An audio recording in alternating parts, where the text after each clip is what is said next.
spend some time with the dead. On demand almost. We'd be like, hey, can you like touch the duck or make it go off? And it would just start lighting up and going crazy.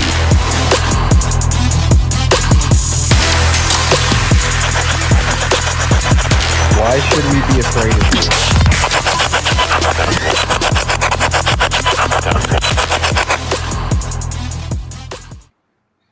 Hello and welcome to What Goes Bump the Night. I'm your host, Riley Clark, and alongside me, as always, is Trevor Jensen. And today, our special guest is the Afterlife All Stars. I have to get the howl in. It's a signature beginning. It has to live in everybody's mind every time you hear that song. And then if you don't hear a howl, something's wrong.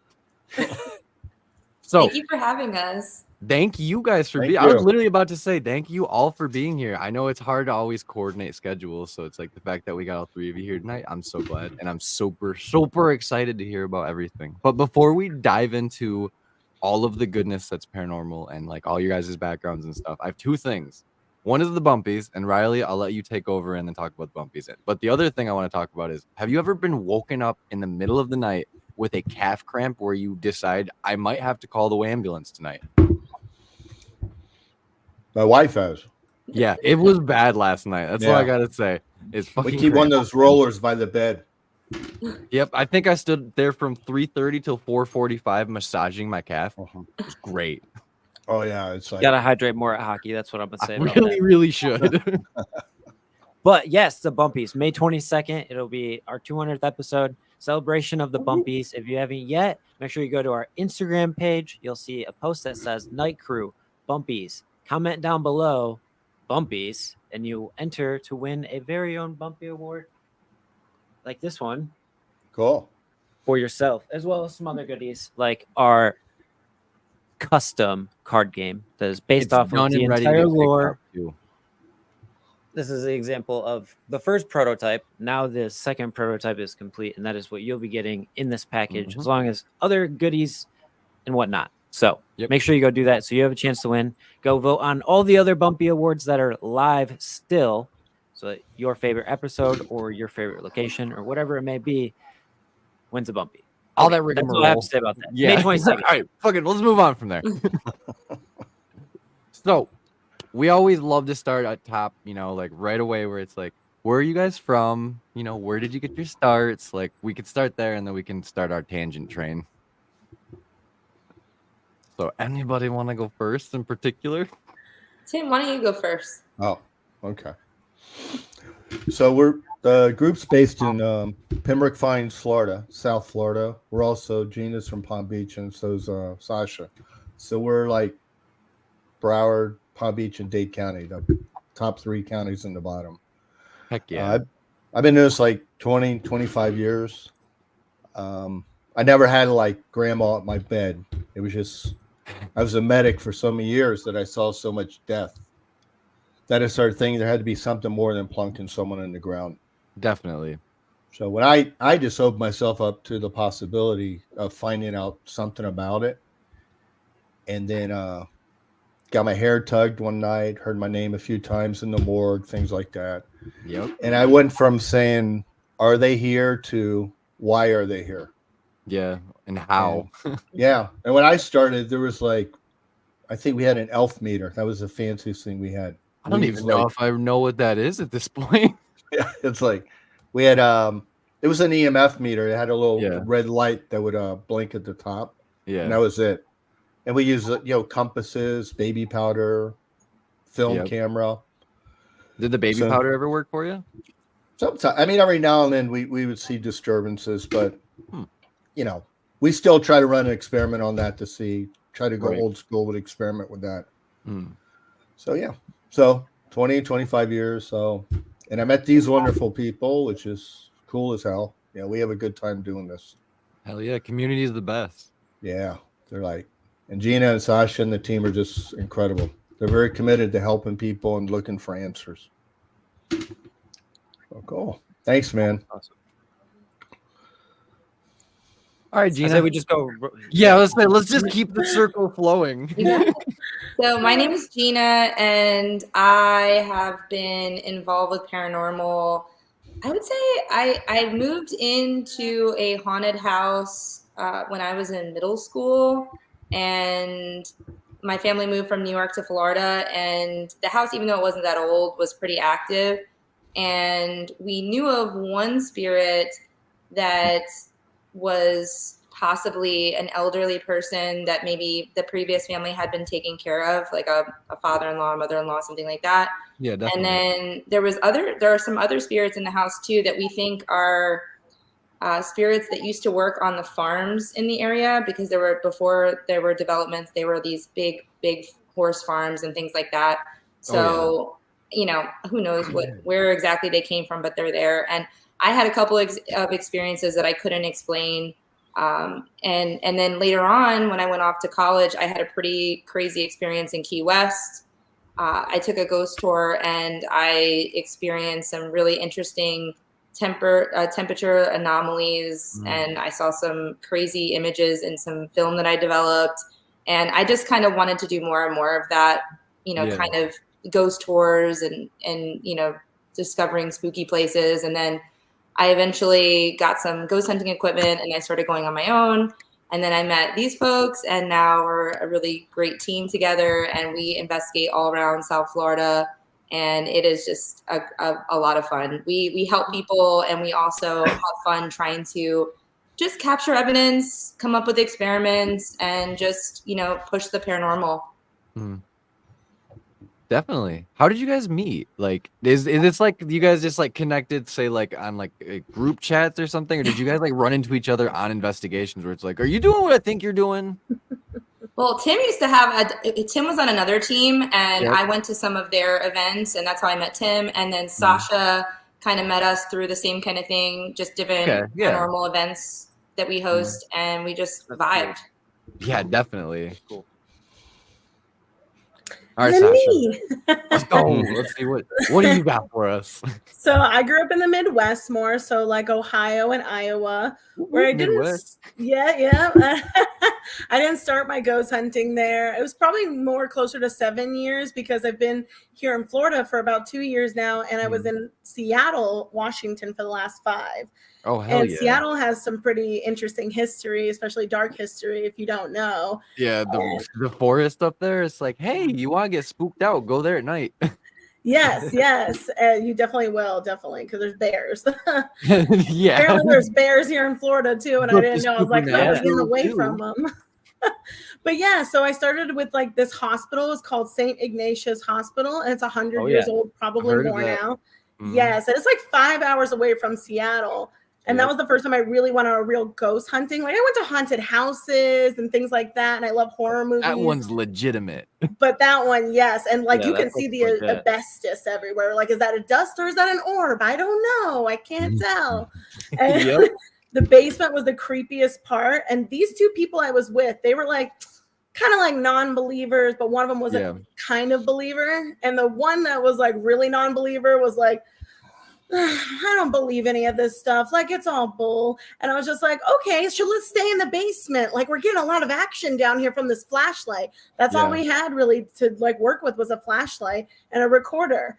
And I'm like, oh my God, the flashlight's going off a lot. And all of a sudden I'm just like, I'm feeling weird. Like, I'm feeling this weird energy. They started feeling a weird energy, and they're like, can we go upstairs? And I was like, no, wait, let's stay down here. And they're like, you can stay by yourself. And I'm like, no. I can't, but I want to, but I can't. Yes, it's like I want to. It's like that urge, but then at the same time, it was like my body's telling me you need to leave, or something's going to happen to you while you're down there alone. And so that was like the real first start. And when I moved here, I got even more into it, because there was more of a group of people down here that I didn't even know was going to be down here when I moved here. Right. So that's how I found them, was actually through Eventbrite. And I was just looking for places to go hunting. Yeah, and then that's actually so freaking cool. Wow. Like, it's so much fun to meet people at paranormal investigations. Like, next month we finally get to go to another paranormal convention, Ghostorama. I'm so stoked for it. Super excited for that. For one, we get to see a lot of our friends, that are in this community that we haven't seen in a long time, and we get to Riley is gonna get to meet a bunch of people that I met. He hasn't yet. Yeah, so we get to meet some of our like guests that have now become friends, like actual in real life. So like that's so cool. It makes what the paranormal community is so great when it is positive. We all know and there's the location drama it's gonna be and the bullshit too. out there, but at the heart of it, it's all good, and everyone's so kind and nice and caring and willing to accept other people's beliefs, which is the most important thing. Because in this world of paranormal, we all have different beliefs. We all think a ghost is something different. Like it's that science of there is no science because it can't be proven at this point. It's the science of no science. Yeah, it's the science of no science. Oh, I love that. Yeah, so Ghostorama it's at what's the location Bell again? Mansion. The Bell Mansion. Bell I was gonna say it's Mansion. Bell Mansion, right? Yeah, I know. that's I've never why I was heard of like, this it's also before. gonna be super fucking cool. That does sound cool. That's cool. Yep. And then shortly after that, there's another event that I will be attending. I think the week after that in Iowa at Edinburgh Manor with Point of View Paranormal. I see. I know. I wish I would have gone into it more when I was in Iowa because there's like a lot of mounds over in Ohio and Iowa too. And I'm like, damn, why wasn't I like this back then? That's how I kind of feel too, where it's like when I had my first initial experience, I was like, oh, well, now I'm curious. But I still didn't dive so like head forth into it like I have now until I've had like my like supernatural encounters with the extraterrestrial is how I felt, where it's like, okay, that's unexplainable. And then when Riley just decided to come down while we were working together one day at our previous job, like 2 times over past, like he just goes, we like podcasts, we talk about this all the time, let's record it. And then it kind of like clicked in where it's like, oh shit, like, you know, I always have believed something else is there and that something is going on that we really cannot explain. But then when you decide to like go and look for it, and then you see those unicorns, and you're like, no, these don't exist. And then you talk to the people that are like, these can't exist, and you tell them, but they do. Because I mean, when I first started, the whole mindset has changed. Because back then, if you told someone you're into it, you know you might be called, oh, that's silly, that's crazy, things like that. But now if someone sees me wearing a shirt, they go, oh man, you do that? That's cool. I wish I can do that. Or, you know, my house, I lived in a house, or my house is haunted now. So the whole mindset over the past 20 years has really changed. It's really become mainstreamed. And it's been kind of cool to watch. It's been cool to watch the loop. Because now the only time I get not even negative, but it's you know, some of the religious people go, it's all demons and all stuff. But that's the only flip side I give of it now. Not anymore. You're crazy. It's, you know, you'll get the religious people say something, or you'll always get someone to say, hey, you know, that's pretty cool. You know, I wish I can do that. Things like that.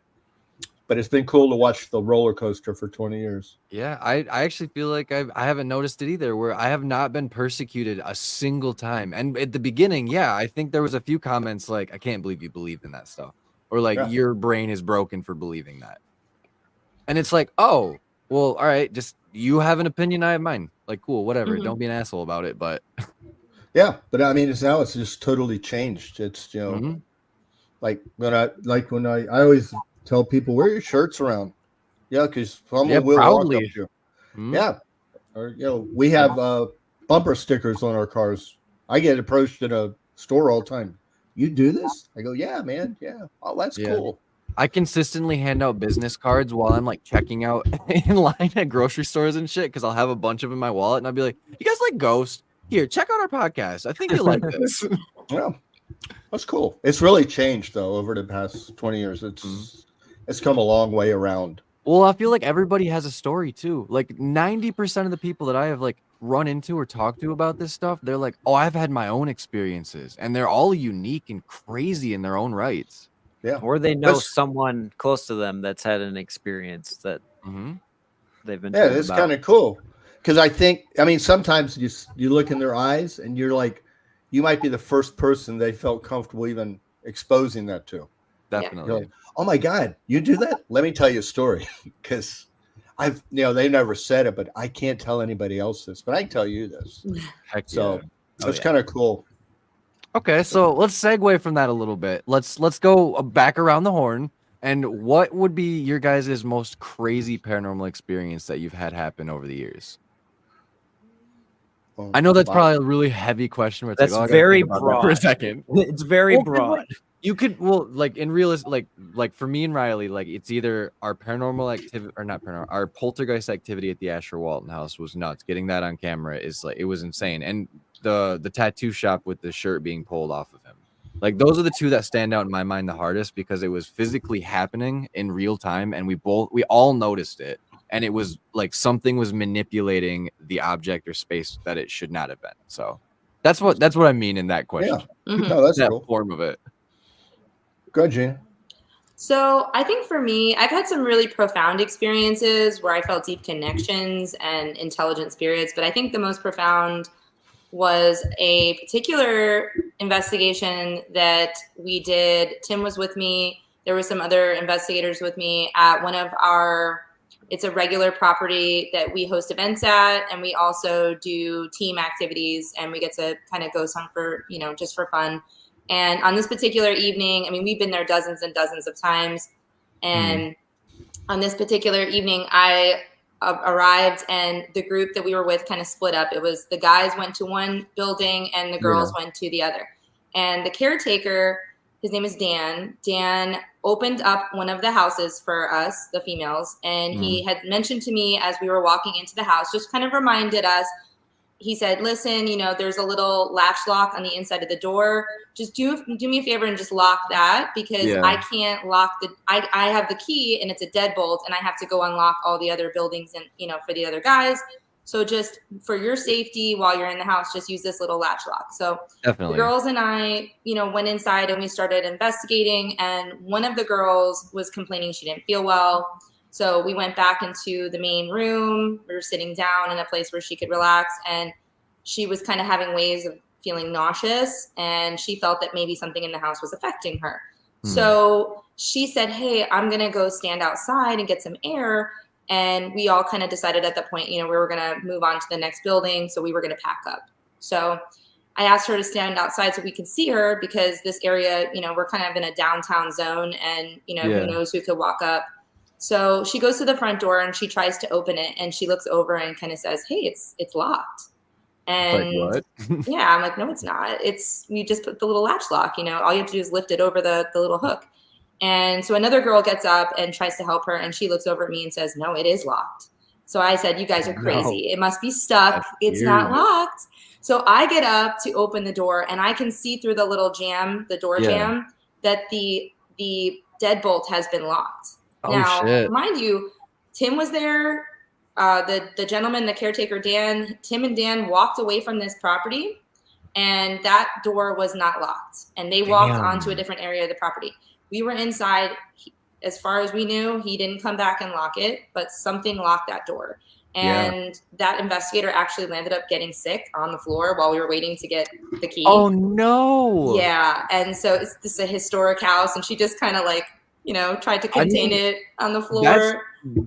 I put stock in that too, though, where it's like your feelings are it's your receptors like going crazy, and if it's overwhelming those, like that stuff happens. I think people don't realize, where it's like we're wearing giant sensory suits, like and I felt so sorry for her. But so basically, Tim arrived.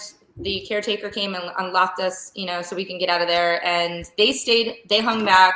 I took the other investigator back to the main building so she can get cleaned up.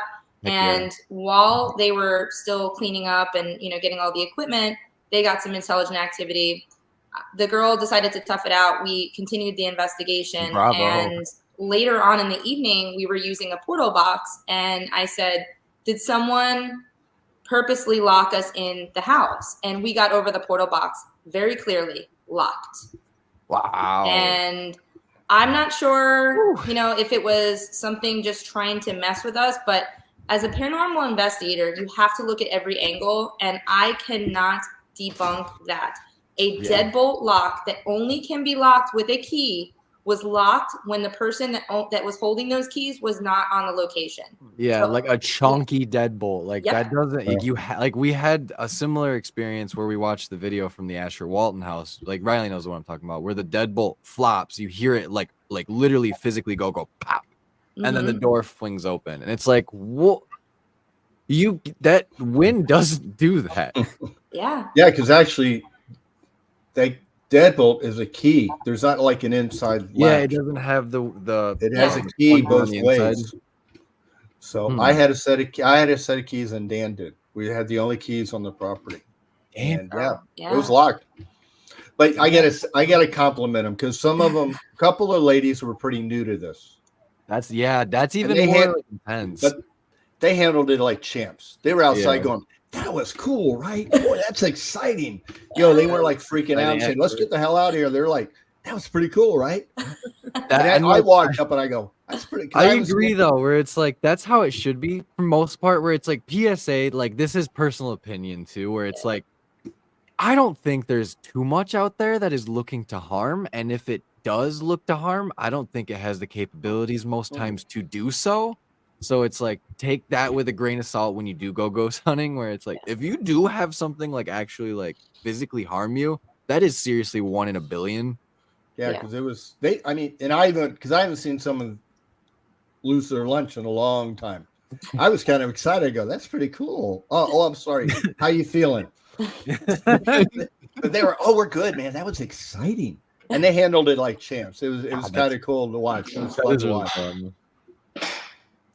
That's pretty wild. I'm not gonna lie. That's a pretty cool experience. Not throwing up, but like that whole like sequence is wild. Yeah. And we've got EVPs in that same place who've called the women whores. Yeah. There's an old man "Hey, the ladies are here tonight, man." Whores. Man, they're not whores. And people want to say that's radio interference, or or like you're not getting that on the radio. Like, come on. Yeah. So it was good. It was good. Yeah, that was a fun night. It sounds very active and wild of a night. That was a cool night. Go on, Sasha. Okay. Well, mine was kind of more recently because I would say I've kind of had to build my sixth sense a little bit. Yeah. Like I was what we call, at least because apparently some people don't know this term, a bull in a china shop. And some people don't know what that means, but I've been called out my whole life. And so basically, I feel like I probably just blocked a lot of like any signs that I felt and didn't even know I was doing it. But yes, so it was most recently at the Seminole Inn. And Tim and Gina were there, and so was Alexis. And it was a very fun night, and it was so active because I spent the night in the room that was the most haunted. I was like, I'm gonna pick that room, So did you learn that after or before that it was the most haunted? Oh no, I knew that before. You're like, well, that's mine. Yeah. And I'm like that person. I will tend to go like head first a lot of times. Bull china shop. Anyway, but so we saw a lot happen when Tim went into the room by himself, and he saw the drawer open in the beginning, and I was already like excited. And so then we started putting objects in the drawer when we were all in there together, like a REM pod, cat balls, a flashlight. And a lot of it didn't go off, but the drawer would keep opening. Yeah, and some of the items did, but the drawer kept opening, right? Now, here is the funny thing. So when I was in the room alone by myself, not when we were with the group, because I've wanted my own real intense feeling. And I've never really had like intensity. I felt it from other people.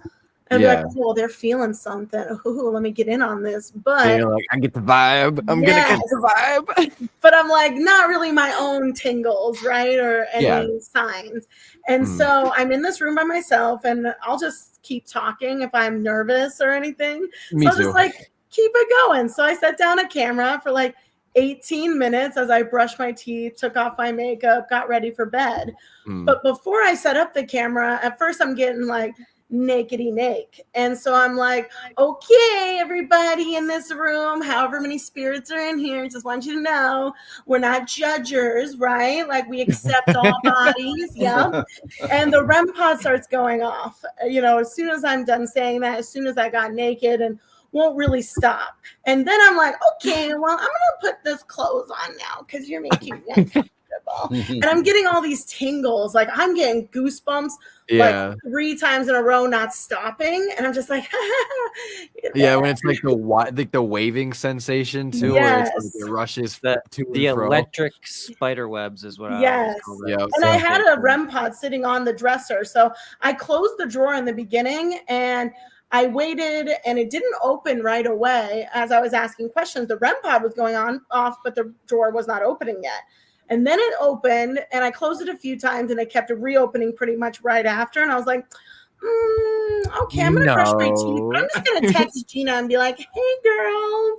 So, like, this shiz keeps going off. You want to stop by any chance? Like, just come on through. And so I'm literally like, I'm brushing my teeth and I'm like, hey, you ever miss brushing your teeth?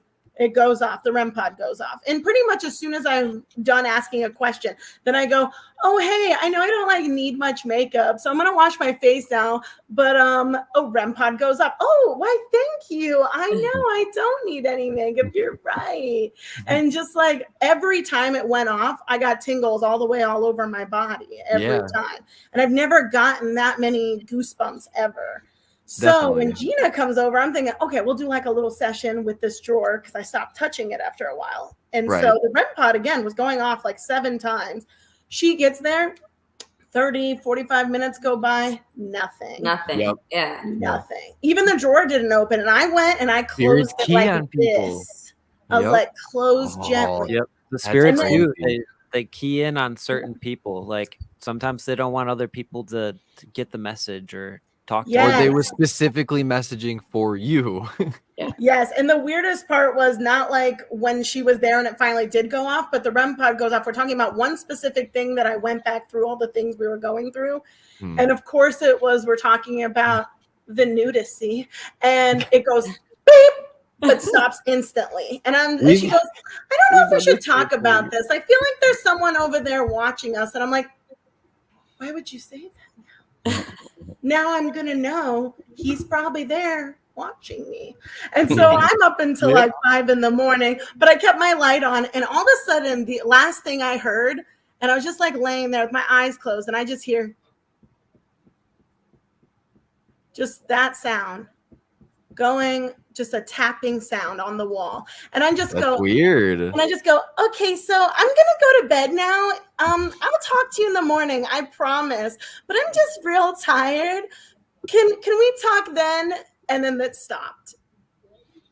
Damn. Yeah. I definitely think nudity also does sometimes like provoke spirits into like being more active. Because me and Riley have had that conversation too, where it's like if we go to somewhere where like these perverts are, where it's like, I mean, the less clothes, the better, I think. And then you're going to get more responses, maybe. Yeah. Who knows? I know. Especially even if you're just joking about it. You never know. Yeah. Like we did, it was the tattoo shop, and it was actually used to be a brothel.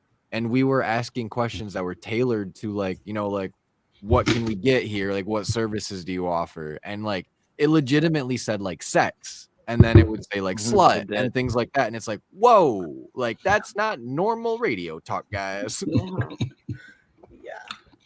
And we put a level on that dresser and drawer the night before. We did that just to make sure. This video is out, correct? Yeah. Yes. I was gonna say because we could probably pull. I was saying we could probably pull up like a clippy of it at least, because I watched the drawer opening a few times and I was like, my brain is like literally like sputtering for answers right now because I can't think of anything or any reason that it would do that unless it was spring loaded, but you can literally see that it's on a track. It's not spring loaded. Yeah, plus the REM pod was going off while it opened from the inside. Yeah, and like why, you know, and then you ask yourself, why would both of those be happening at the same exact time, you know? Yeah. Is it playing? I think it was. Now it is. Thank you. And like, is this in actual like the right motion and everything? Like, it's not sped up or slowed down? Yeah, no, it's not slowed down.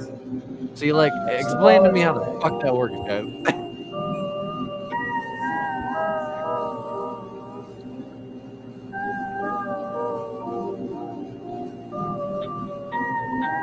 I don't even think you could do that with a magnet. You know? So at this point, we decided to close the drawer and we put a REM pod inside. That's so weird. Yeah, to add the weight to it too, and then still have it move makes me just like awestruck. Well, the ladies had an idea to put a Bible in it, the room Bible, to weight it down too. So the Bible was in there too. There was a Bible. There was the REM pod. I think we might have put. I know at one point we put recorders in there.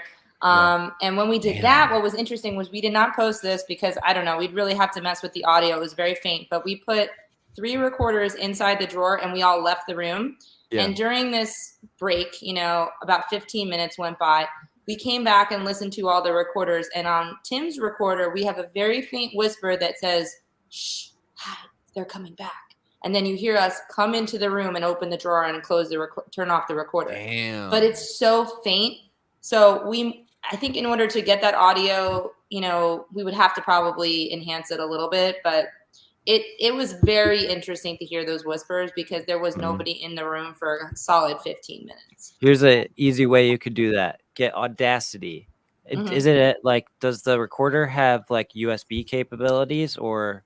Yeah. No, it has like a crazy connection situation. I actually use, it's Ableton. Yeah, Ableton's the same exact thing. Yeah, it's a pro audio recording system. My husband actually is a pro audio guy, so he has messed with it. Yeah, I'm like, here, you deal with this. You make that cleaner and louder. Yeah, just do it for me today. But it's just that it's so soft, and so we probably have to really play with it. Because it's a very faint whisper, but it really does sound like it says, "Shh, hide, they're coming back." Yeah, and especially too, like if you put it, say, like on a wavelength track, you could see the spikes too. Like something's there, but like we've had the same experience where it's like there is definitely an audible sound here. I think I hear it, but I also don't want to present this as credible evidence and then have people just tear me apart because like I misinterpreted something, or it's like we have misinterpreted so many things. Like, live in the moment when you're listening back to something or hear it live, like you think you hear one thing, but then you sit with headphones and you listen to 100 times, you hear something completely different. And I've had my mind change like 3 or 4 times on a sound. Like, it's like, I don't know what this is. Because every time I put on EVP, I'd always say, "What do you think?" Because I want to hear whatever. Because that's the way it's open and transparent. Because I thought I heard Oliver once. I even titled the EVP Oliver. And people wrote in, they go, "No, man, that says I live here." And I'm like, damn, you're right. It does say I live here. I'll say, yep. Everybody's ears work differently. Like, I totally get it. But, if you lay it out there, like, what do you think? Then you're being transparent about it. Yeah. And sometimes, too, like, I like to not put, like, the text captions in there when you hear the audio. So it's like you're not getting led at all. Where it's like, what did you hear? Because, I put it out there. I said, I think it says Oliver. What do you think it says? And that way I leave myself transparent. Yep. And as long as you're not thin-skinned about it and you understand you can mishear things, it seems to go over a lot better. Yeah, because it's not like you're faking evidence. Yeah. People see it as honest evidence and you get more credibility for presenting honest evidence. And that's what it's all about. That's why we like to walk back something. If we can't make out something, we'll just say unintelligible. Like, it's just a noise. We don't know what it is. It could be something, it's up to the viewer to tell us. Or we won't even point out certain things. Like if we see something and we both like go, I don't know. And then we're like, we're not going to point it out in the video. We're not going to say a single thing about it. We're just going to leave it in as like, just, like maybe a transition piece or just like an end of a clip. And if somebody catches it too and tells us, well, then there's a little more credibility to maybe it's something. Yeah, that's cool. I mean, it's happened like 3 or 4 times where people have been like, did you see that door like bobbing? It's like, what are you talking about? That's cool. Yeah, as long as you're honest about it. And like I said, not thin-skinned about it, because I am not above being wrong. Right. Yeah, no, I'm wrong all the time.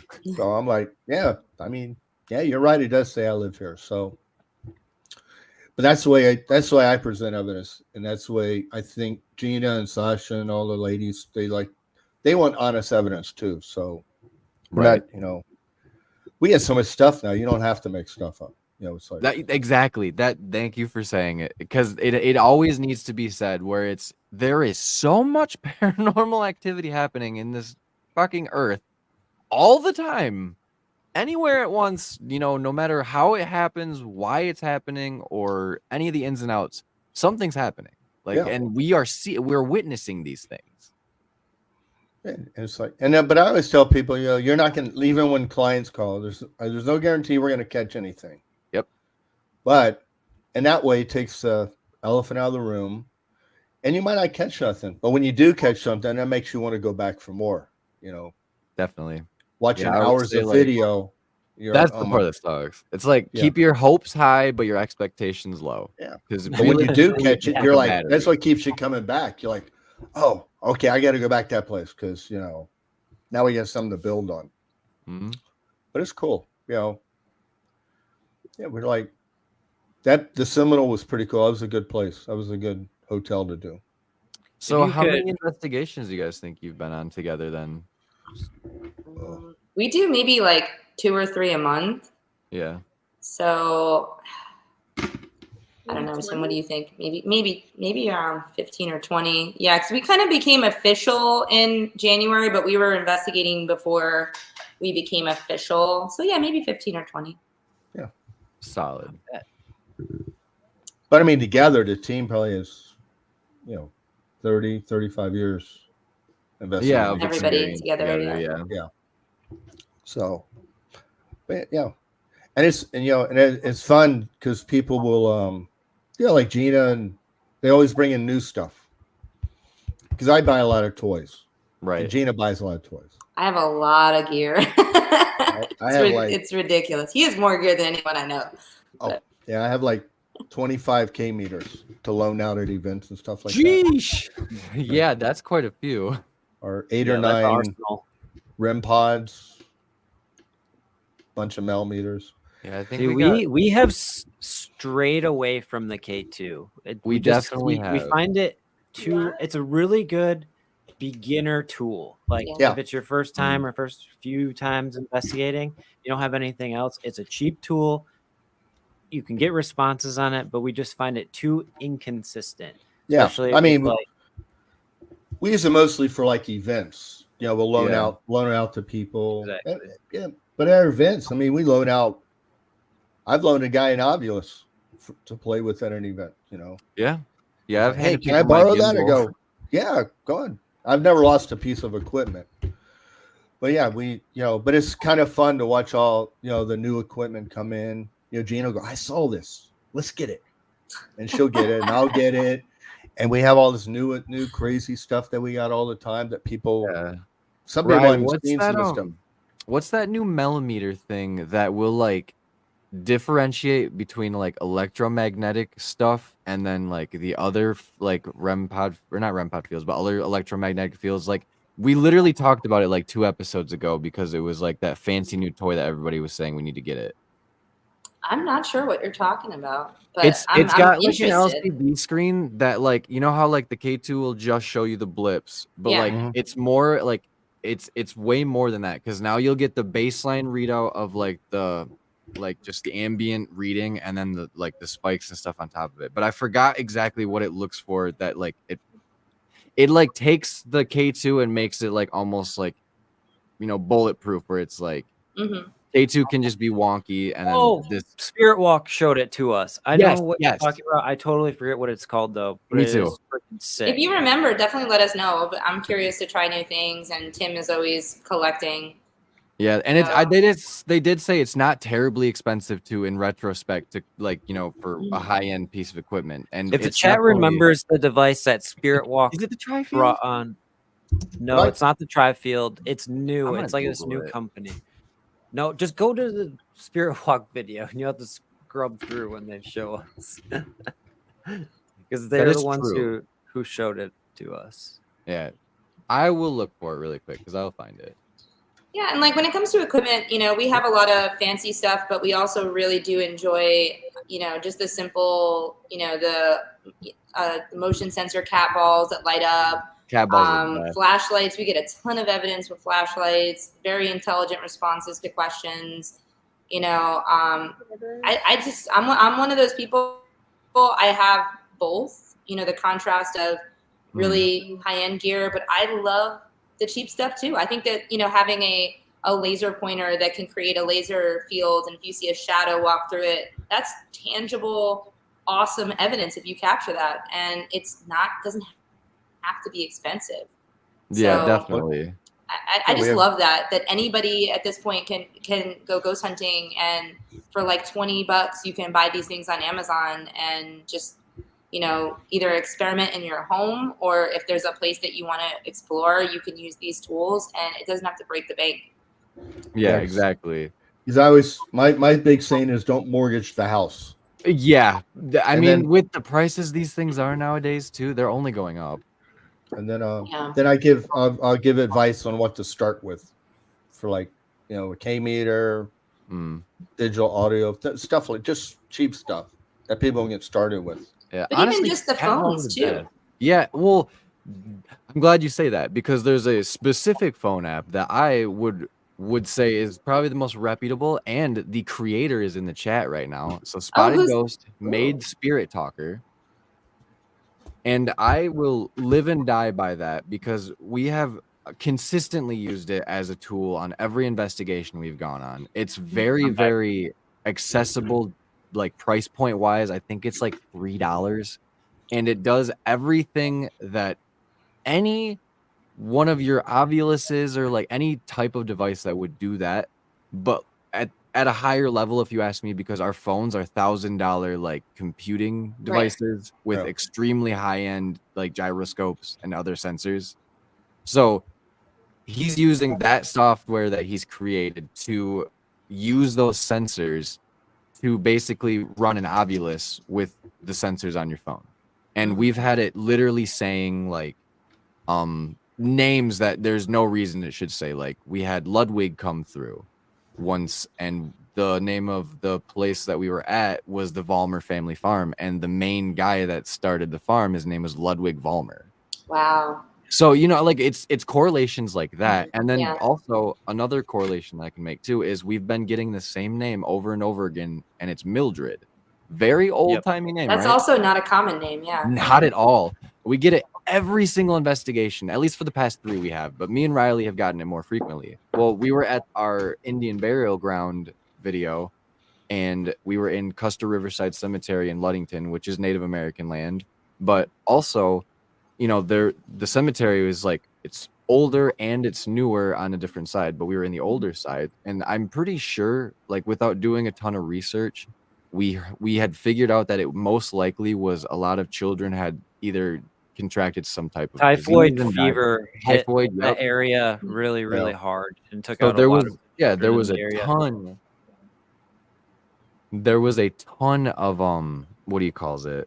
Like, just children graves, and for some reason we were getting a ton of like just children activity, like play, or like like just stuff that would make you think, like candy, sweets, things like that. Well, then we were standing in front of, well, not really in front of it, we were like probably 10 feet off of literally 2 headstones on either side of us that said Mildred. And the Spirit Talker, for the third, or was it the second or third time that night that it said Mildred? I think it was so crazy. That's really cool when it says something that you can actually check that's right by you. That's very compelling. But like, how it happened is we were just walking through the cemetery, and it said Mildred, and we kind of just like discarded it, right? It's everything around us, and then we kept walking, and there's this headstone. It's very interesting. It has a lamb on it, and it has another one right next to it that's an exact replica of the same tombstone that has a lamb. One of them says Mildred, the other one doesn't have a name. I'm going to find out it was 2 twin babies. One died at birth. The other one, Mildred, lived till she was 2, and then she died for typhoid fever. Oh, that's so that's sad. like the actual history behind this little girl. Yeah, but then directly, like across from her in the next row of graves, there's a really tall tombstone, and it says Mildred on it as well. It's completely different family, same names, within 20 feet of each other. Wow. That's really cool. Yeah, so we don't know. Was it the little girl? Was it the older woman? What Kindred said too in the chat, where he's like, I can't forget Violet. Well, my daughter, she was in my bedroom, and I had her situated in there watching TV, all like chilling out, and I had headphones on so she couldn't hear us talking naughty. And I was like, it's fine, like everything's fine, you know, like she's doing her own thing. And we were doing like an investigation style like interview where we were actually using REM pods and other types of equipment while we were talking to each other. And we were having like responses basically, and like REM pods in different states were going off like in tandem. And then all of a sudden, like, I don't remember exactly what happened, but I think it was Kindred's spirit talker said Violet. And then my daughter walked out of the room like she had heard somebody talk about her and started staring at us. And I was like, what the fuck is happening, dude? That's crazy. Wow. Yeah. Wow.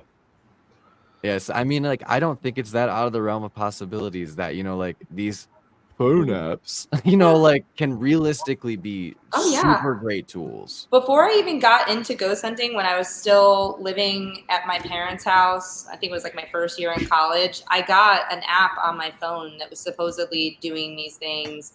And I was sitting with my mom, and we were sitting on the front stoop of her house, right, on the front doorstep, having a glass of wine.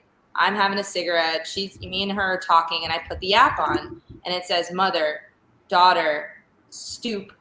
And then we're like, oh, this is weird. So we go back inside, and my mom's like, oh, it's probably just because we were outside. Like it's, I don't know, picking up something, you know, maybe more radio, you know, waves or whatever. So we go back inside. We go into the living room, and then it says living room. And then it says talking. Like it's just recapping what we're doing. I'm like, okay, I'm going to turn this off. And I'm like, she still talks about it. You'll get responses too sometimes out of like Spirit Talker and the Obulus too, where it's just nonsense. It's just, you know what I mean? Like it's picking up frequencies, or like it's doing its sensing, and it's just spitting out shit. Well, the Obulus is definitely most of the time gibberish. I actually have like a compilation folder of like the most ridiculous gibberish crap that's come through the Obulus. It's just hilarious, like bacon fingers, like I was so just many fun things. And the way it says, it says some of the words, like ominous. It's just like, what? Yeah. Like it, in our most recent investigation, right at the beginning when we started investigating, we were like asking questions and everything, and it literally shushed me. It goes, shh. We were both like, did it just shush you? Yeah. Like, that's not happening. It's hilarious. Sometimes they're mean to me sometimes too. Like when we have the portal, I don't want to talk to you. I'm like, okay. I got one time I was trying to talk, and it's like, I have a girlfriend. Like some spirits that I have a girlfriend. I'm like, I'm not trying to. Like, are we in high school? What's happening? Yeah. They're funny. So, yeah. Do you guys have any theories? Huh?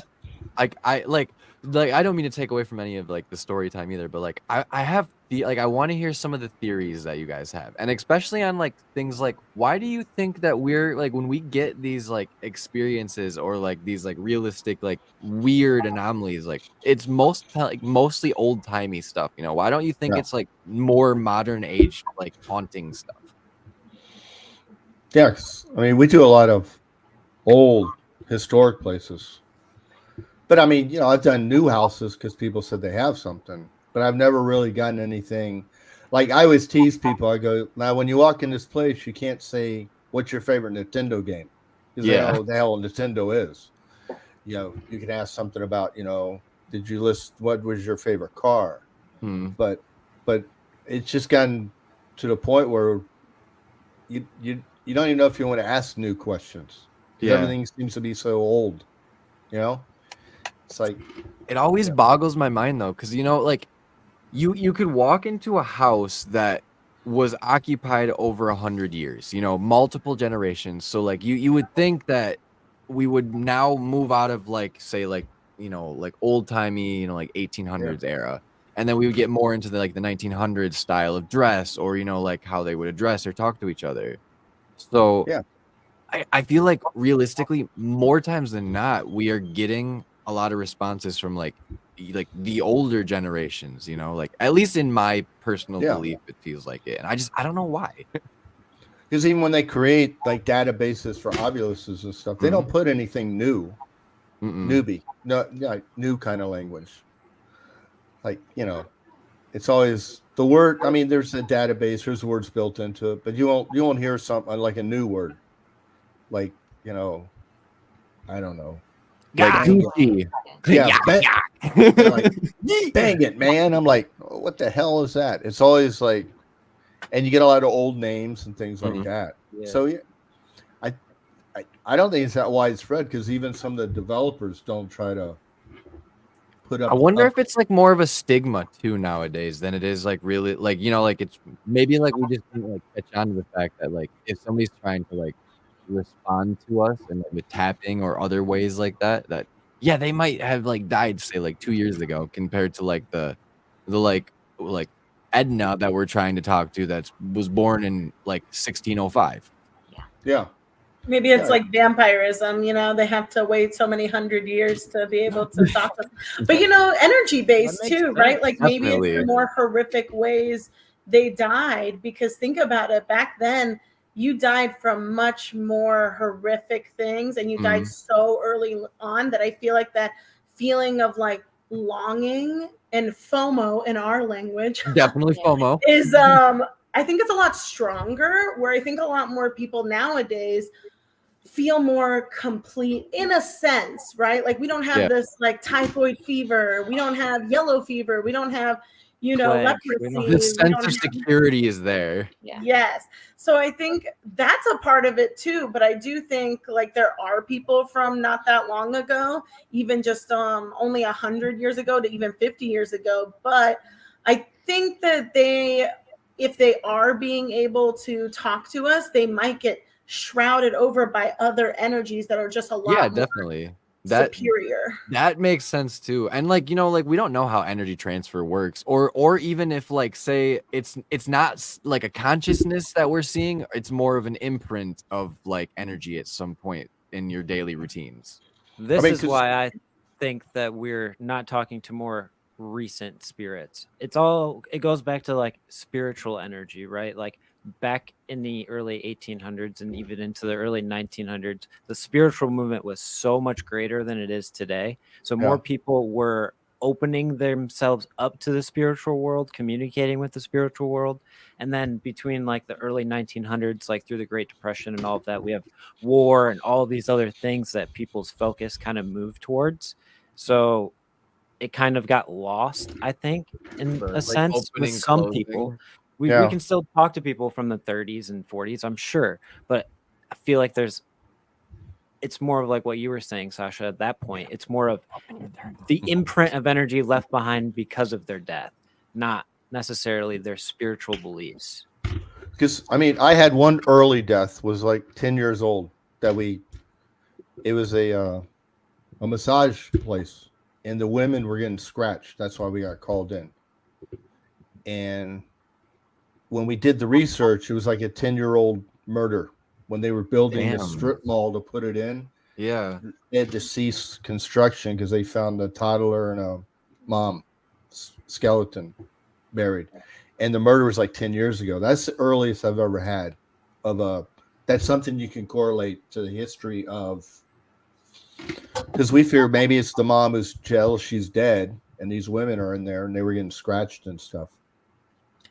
So once we cleansed the place, it seemed to be better. Yeah. But that's the earliest one I've had, like 10 years. But most of the time it's 30s, 40s. Yeah. Like a lot of the visual evidence that we've captured, like to me, seems like Victorian, like era, like, like garb, where it's like the padded shoulders and like long flowy dresses. Yeah. Even though we've only really got one. Yeah. It's most on the complaints, but concerns we get, it's usually, I saw her in a long flowing dress, maybe from the 40s or the, even 20s, things like that. When we do historic places that were like, a speakeasy, a brothel, things like that from decades ago. And maybe they've perfected it so much they can overpower the newer ones. Say, we're going to talk. You guys just wait your time like we did. Yeah, and who's to say that when you die, you get like all the answers on how to do shit and like how to like manipulate things or move like or go like what you don't even know what time is like when you die. That's the other thing that boggles my mind. Like what is time and relativity to like being like a spiritual consciousness and the afterlife? I don't think it's terrifying. linear. I don't think it's linear at all. And I think that's where you're seeing so many interesting, evidence come out from investigators now, where people are talking about, they're actually seeing spirits, and spirits are seeing them, and they're confused. Yeah, where it's like the paradox theory. Yeah, we've been talking about that a lot lately. It's like say people see like soldiers at Gettysburg all the time, right? So and the soldiers usually like standing there and like looking at them. Well, what if that soldier is like in the war at that in time, the moment, looking at you and going, what is that person wearing? What side are they on? And then boom, they die. And there's actually that's why they died when they did, because they were looking at people.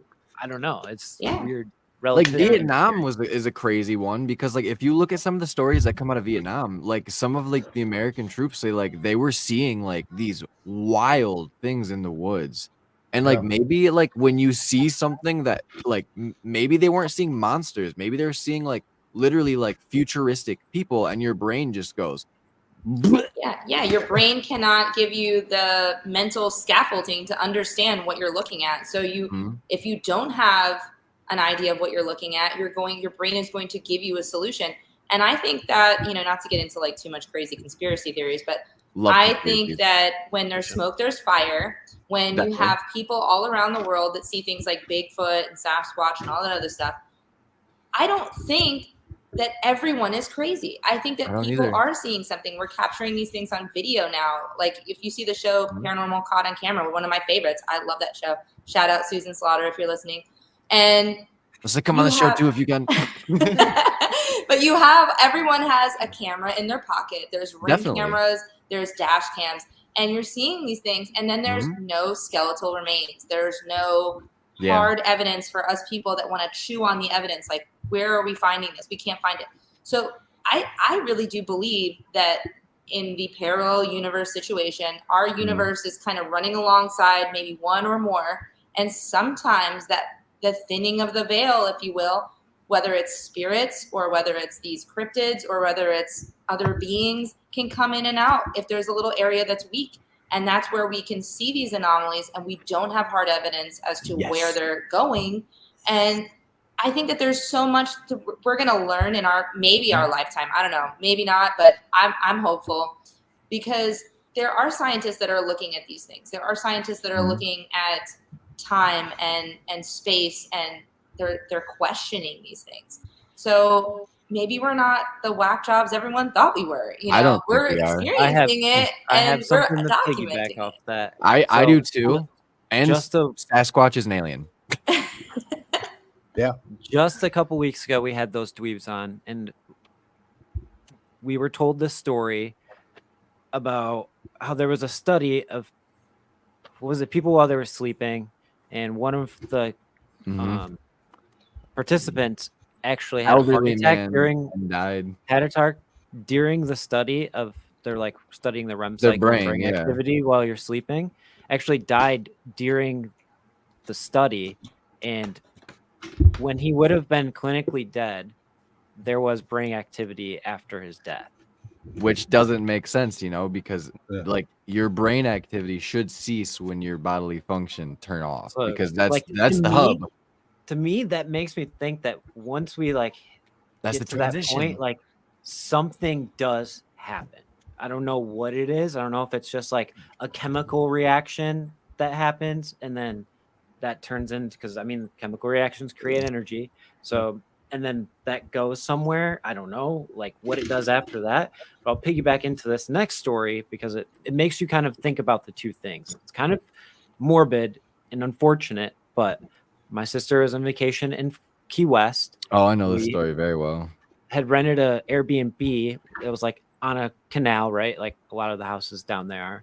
And they're out sitting by the fire, and they just happened to like notice these orbs like come from this house and like meet each other and then like fly away.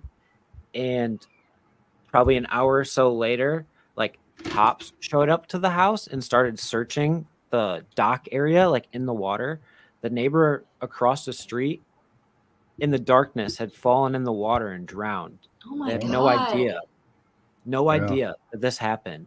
So my sister told me about the orbs and everything, and it just makes me think now, knowing about this study, like, is there some type of correlation between that activity that my sister saw and the activity that the scientists saw on the graph after that man passed away?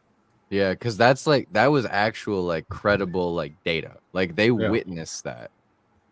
When I was a medic, I didn't think about it then, but we had a guy once was stabbed, and I'm doing CPR, and it's Florida, so it's 100 degrees outside.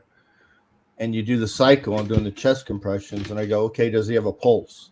And he didn't have a pulse. But in the meantime, thinking back, I felt like a cold swish come like this, and I was over his chest. There shouldn't have been any type of like air movement there either, for real. Yeah, and that happened 2 or 3 times during my career as a medic while doing CPR. So I didn't think about it back then. I'm like, damn. God. It's hard to say because like it's such a intimate moment being around somebody as they pass, and it's one of those like, how do you generally when you're around people that are passing too, it's people that you love, so it's one of those really hard moments. But like I also do kind of find it fascinating because like the theory of the 21 gram experiment that Noelle Creepy Confidential has an episode on her podcast as well, which is Creepy Confidential. She explained basically that way back in the day, I can't remember the years anymore, but they would put people on the table that they would weigh their bodies basically, and then when they would expire, they would and they were taking people that were on their deathbeds already, that with like the Black Plague basically, I'm pretty sure, something like that. But they would notice that every single time that somebody's body, expired or their mortal coil gave up, that 21 grams every time would leave. No matter what, that mass is always leaving the body. Their soul. Exactly. And that's what they theorize, is that's the weight of the soul leaving the body. But I mean, like, the other thing too, to me, is like, if all that's possible and your soul can transfer out into other, like planes of existence and other things like that, then that brings like that paper theory to another thing where it's like, if we live on any one of these dimensions in here and we poke hole through it and you undo it, well, now you have like a fuck ton of holes in a bunch of different dimensions. Now every one of those boxes is a different dimension housing something new that has just been permeated by, say, our dimension and every other dimension. So it's like flapping against each other. Maybe this is what we're noticing too. Like, I have no idea. It's so fascinating to think about all this though. Well, do you believe in the Mandela effect? 100% do. It is some of the most wacky shit too. Yeah. Where it's like it all just ties in together. Everything does, like, I feel like. Does Mr. Peanut have a monocle? Hold the fuck on, dude. He does. Like, what are you talking about? Jiffy. To me, it was the fruit of the loom, where the girl actually was like seeing her therapist, and she's like, I know that there was a cornucopia filled with fruit.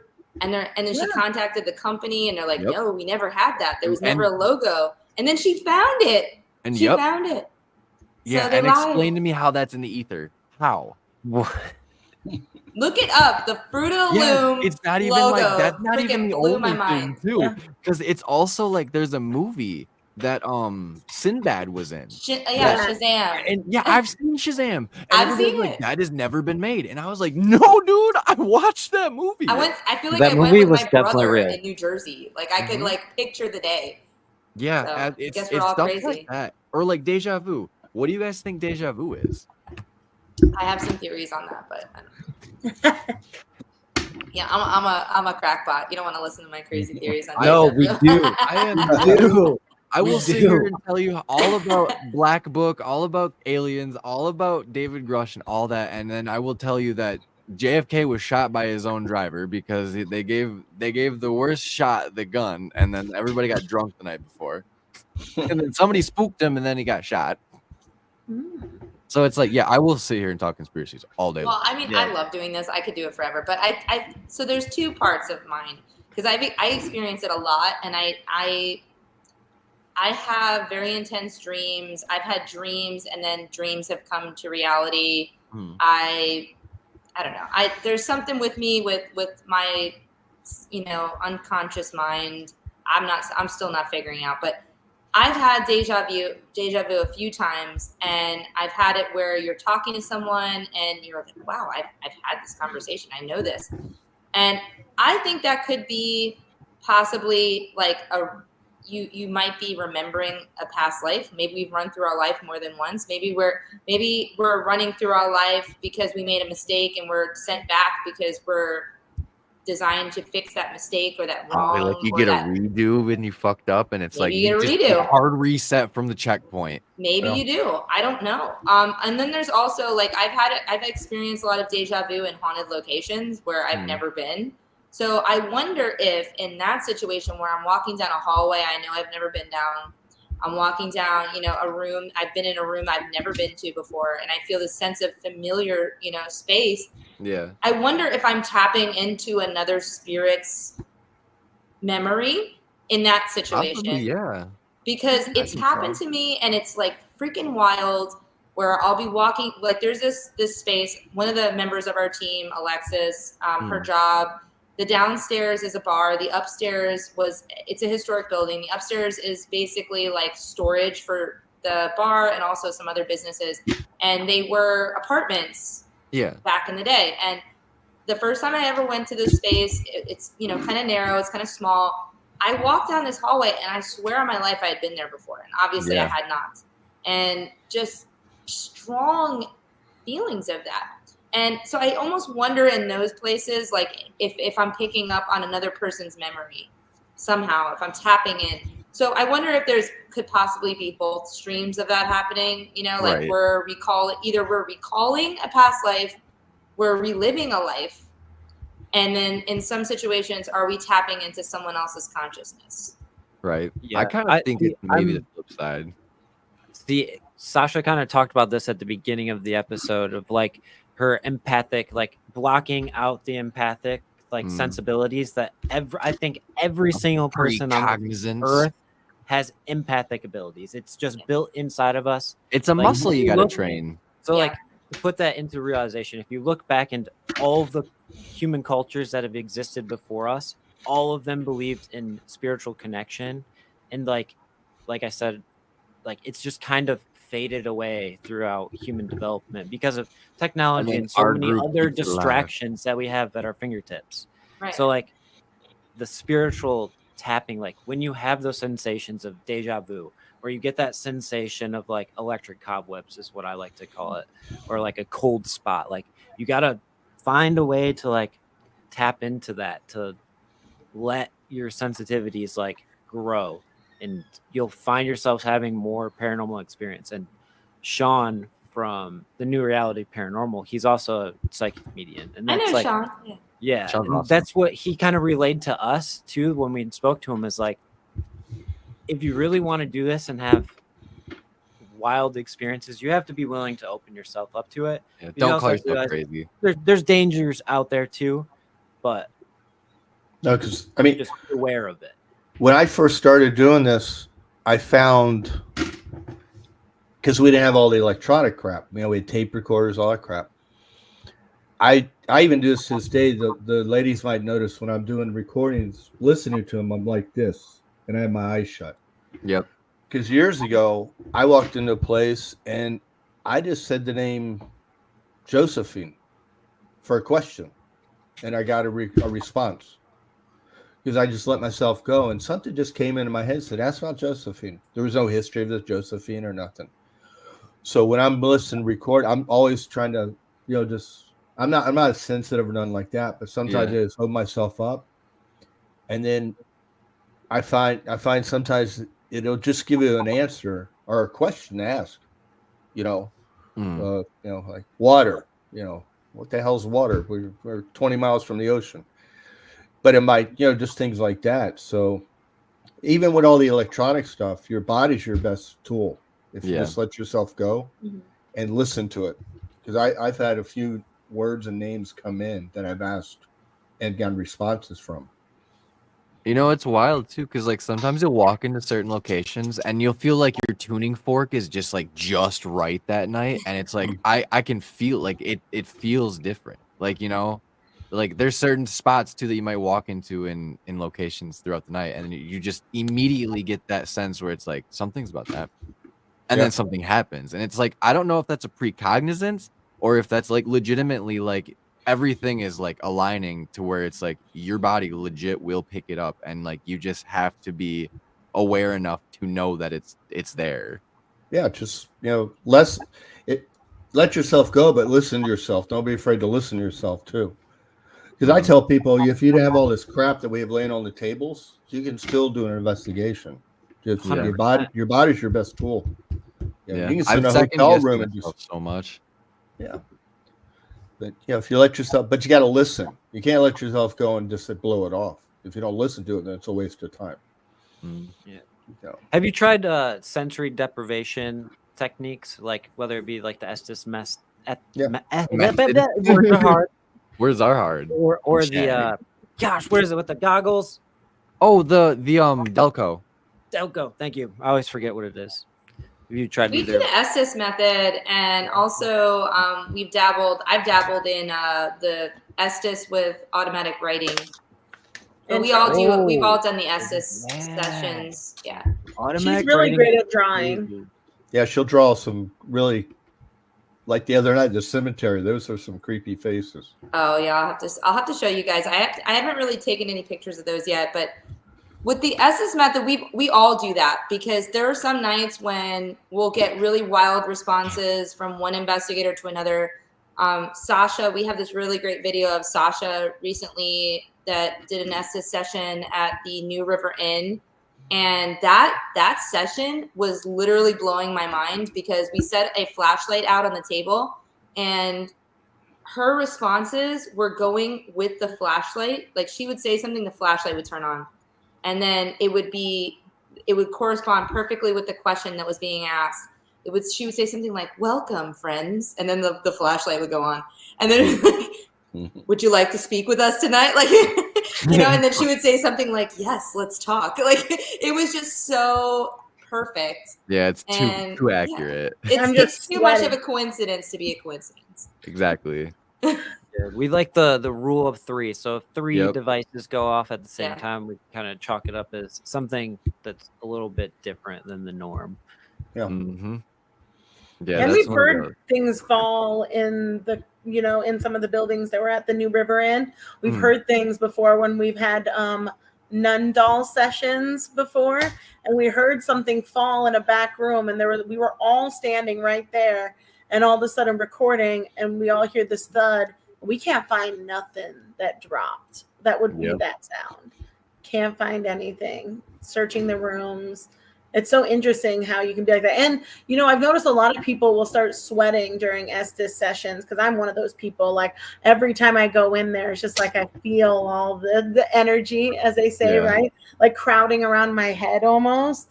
And so I was just like, I get very hot. And I've had other people who I've recorded, and their whole neck and everything is just pouring down sweat. And we're all in an air-conditioned building, no reason to be feeling that way, but I think your body does kind of it gets into a different kind of state where you're just vibrating on a different level. Yeah. I think it totally, because of the like sensory deprivation that's happening, and you're just using one sense essentially, like it's almost like you get put into like this trance, like exactly. That's the best word that I would have used. I don't really know. It's like it puts you in like this whole different maybe like a meditative trance. Communication. Yeah, meditative trance of spiritual kinetic energy. I feel like you like they pick out of body. And then they pick certain people. One person might do the Estes method and get nothing at all for 20 minutes, not even a word. The next person is answering every single question specifically, intelligently, and on cue. And it's like, and then sometimes I take it personal. I'm like, what? I wanted to talk to you. Like, and then it gets like you get a little offended, and you get like you pop like a little attitude with the spirits. Where you're like, I guess like if that's how you want to be, like fine. What's so cool about him? Yeah, like you said his name. Like, I mean, like it would have been cool to be like the center of attention, but like, No, it's always fun though to like when it does happen, it's wild. Like I've been referring to the Asher Walton house all night, but like it was another perfect example of this happening where it said my name over the Ested method, and then like I was getting a bunch of responses and I was getting like a bunch of very accurate shit, and then we went into like one of the children's bedrooms, and it's where this girl had her like necklace snatched, and where the music box they had in there was like stopped and held by something. And like I was sitting in the corner and like I had my hands over my earphones and I was looking down, and I don't have like the blindfold on, but I had my eyes closed. And like apparently I was saying things like dancing and like twirling and things like that. And they were like asking if they wanted to play music, you know, like and questions that related and then to we it. we played Mozart's like Fifth Symphony or whatever. Yeah, Beethoven's. It was Beethoven. Okay. Yeah. We played Beethoven, and that's when he was like dancing, twirling. Like I was like, yeah, and it's like it's when that stuff lines up, you know, it's a little too realistic at that point. Well, not realistic, like that's like credible. Yeah, I think it's credible too. And when we started doing some of these sessions with the automatic writing, what's interesting, so I'm an artist, I'm an investigator, and I thought, why not bring a sketchbook and just see if something happens, right? It's just an experiment. We're just trying it. You know, we don't know what we're going to get. So blindfolded, can't see, you know, got my sketchbook, got my Sharpie, you know, just listening to the Estes method. And, you know, you're in that mode with the spirit box. And I'm just drawing whatever comes to my mind's eye. I'm not necessarily drawing what I'm hearing. I'm saying just like you would normally do it, where you say the words you hear. And I'm just drawing whatever comes to my mind's eye, whatever in that moment where, you know, you hear this wash of just, you know, sound, and you can't see anything and you can't hear anybody. And I'm just drawing and drawing and drawing. And we had a session one time, Tim was there, where I was drawing stairs, and we were in a historic home, and he started filming with an SLS camera. He walked over to the stairs because I was drawing the stairs. And then I circled a specific step on the stairs after I drew them. So I don't know. I'm blindfolded. I don't know exactly what I'm doing. Stairs. And then he catches a figure running up the stairs right when I said, I'm on the stairs. And then I circled a step, and that's where the figure was. And the figure went up the stairs. Yeah, because I just put the camera down on the table and babysat it. Yeah, that's so wild. It's, you know, and it's like it's kind of like they got busted. They're like, oh shit, yeah, like you know, we're here. Boom, and they ran upstairs. Yeah. But we've been doing them a lot in cemeteries, and we've been getting faces. We've been getting, you know, I mean, all kinds of details too. And it's interesting because, I mean, I'm not sure what, you know, why this image is coming to my mind's eye. Obviously, I can't draw it with detail because I'm blindfolded. But some of the faces are just really, really creepy. And we recently did, I want to say in January, some of the girls on the team, we went to a serial killer's kill site in Port St. Lucie. Very infamous serial killer. He was Gerard John Schaefer, also known as the Hangman. Yep. And so he was a prolific serial killer in the 1970s. A lot of people don't really know him, but he was kind of overshadowed by, you know, the Bundys and, you know, a lot of other people. All the other big three. Yeah. So, but he killed all over, but there was a particular forest area in Port St. Lucie that was at the time, very underdeveloped. And now it's actually in the middle, basically, of a neighborhood. And that's wild. So, yeah, it's pretty wild. And he killed, I think, at least 2 victims. And then he was caught because one of the victims got away, and then, you know, they were able to find out, you know, the location. She brought them back there. She showed them everything. And we've been going to this location. I've done it a few times, and like the automatic writing and the Estes sessions at that place, absolutely bonkers. You hear screams, you get these eerie, and then when I do the drawings, it's like you get these eerie drawings that look like people hiding behind trees. Like it's a very intense situation. It's weird because, you know, we've done places like open parks. Yeah. And we've gotten more EVPs putting a recorder in a tree That's pretty fucking wild. Yeah, I go throw one in there, see what happens. So we got 2 or 3 EVPs in the tree, and it's just like, I guess with the life of the tree adds to the energy. But yeah, I say, yeah, when you're in nature, just throw it around, see if you're getting any additional energy that's pulling them in with them. Yeah, I mean, look at how destructive Mother Nature is. Like, in a flip of a coin, you can literally be washed away by water. Or you can get pulled off of the ground by wind. Like, Mother Nature itself is a fucking beast. Look cool. Yeah, we weren't getting that. Well, it was a park. It was outside and all that stuff. But I said, well, throw one in the tree. Let's see what happens. And we got a couple EVPs at that moment. That's so wild to me too. And it was just shielded from the wind in there too. So it's like, how? And it was a massacre place, but there was nothing else going on. We don't, nothing going on with the equipment, nothing like that. So, I always wondered, like, we have a guy that we used to investigate with. He had this knack at a cemetery for going to trees and getting stuff in the trees at the cemetery. I'm always drawn to trees at cemeteries. If you watch any of our videos, we always end up in front of a tree. I don't know what it is. Just feel like that's where they would hang out. Like, yeah. I mean, no joke.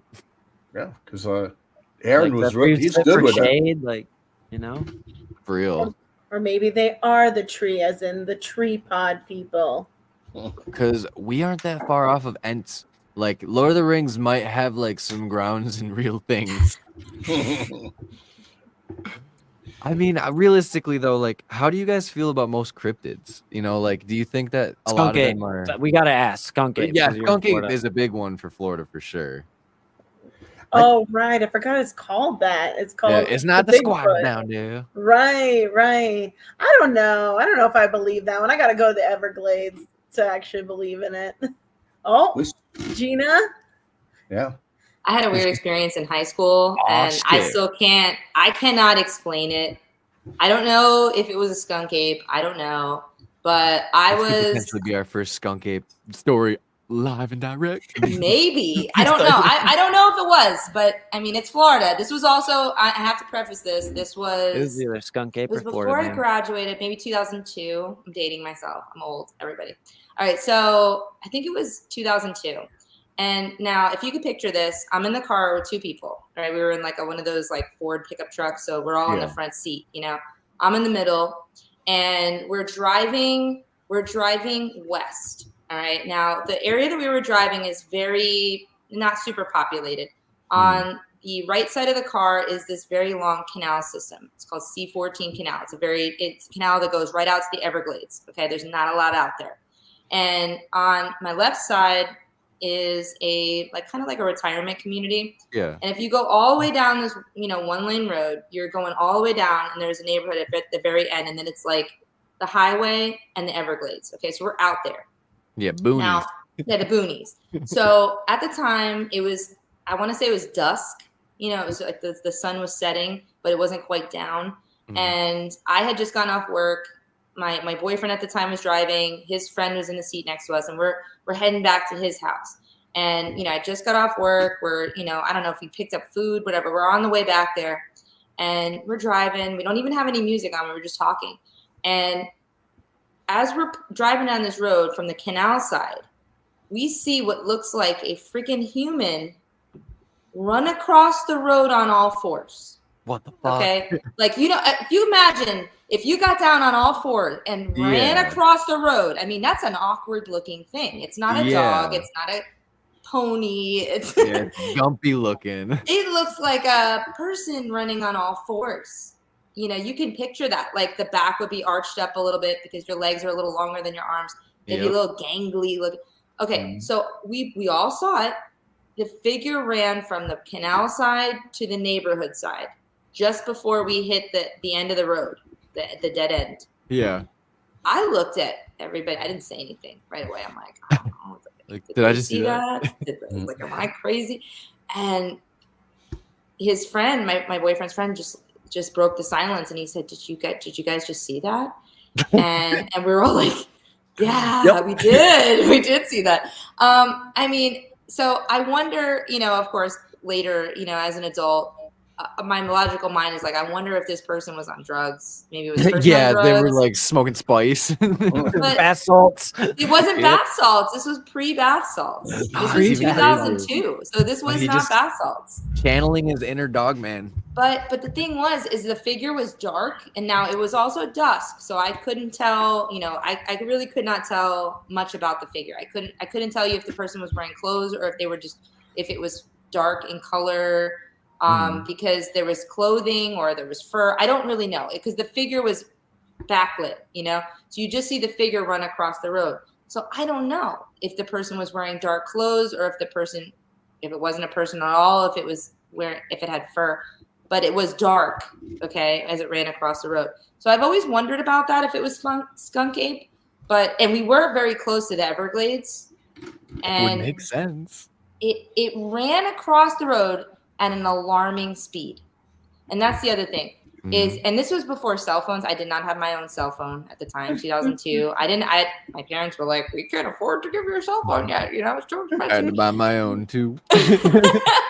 But, so I didn't have a camera in my pocket, and we all witnessed it. But it always makes me wonder because I'm just not sure. It could have been a lot of things, but it was weird. I mean, like the way you describe it, like that's odd. Like unless somebody sounds like a class A literally, unless somebody was legitimately like freaking the fuck out and was like really proficient in like dog running, like and like he was well practiced, because like that's intense. Like, you know what I mean? I don't know if I've ever seen anything quite that wild. And the thing is, like, it was dark. So it's either the person was wearing like a hoodie, head to toe black. But yeah, they're like top to bottom, like dark. Yeah, so when I was a kid, we grew up in a community. It was on the skirts of the glades. We had a ranch. We had horses, and we'd spend Saturday nights out there. Yeah. And a couple times we smelled something really foul. And we thought we were being watched. And then later in life, I didn't think about it. I thought it was a skunk, but then someone told me that skunks don't like water. They wouldn't be out near the glades. But I mean, we had animals, livestock, and nothing was ever hurt, so we never thought about it. But it was foul. And it's still odd though. Yeah, because every Saturday night, and it was only the kids. It'd be like 6 to 10 kids. We'd sleep on the roofs of the barn. Yep. And go night riding. And we'd be out there and we smelled this foul, really nasty stuff. And then later someone said, no, skunks don't come to the glades because they don't like the moisture in the water. I'm like, oh, well, that's interesting. They only spray if it's a matter of life and death. Yeah, it's not go around spraying all the time. Like, unless we died. But they're gonna fight first, so you're gonna hear the skunk before you smell the skunk. They're gonna fight first. And we heard bushes rambling, but we had bobcats out there, and we heard a panther every now and then. But just the smell just stuck with you. You're like, damn.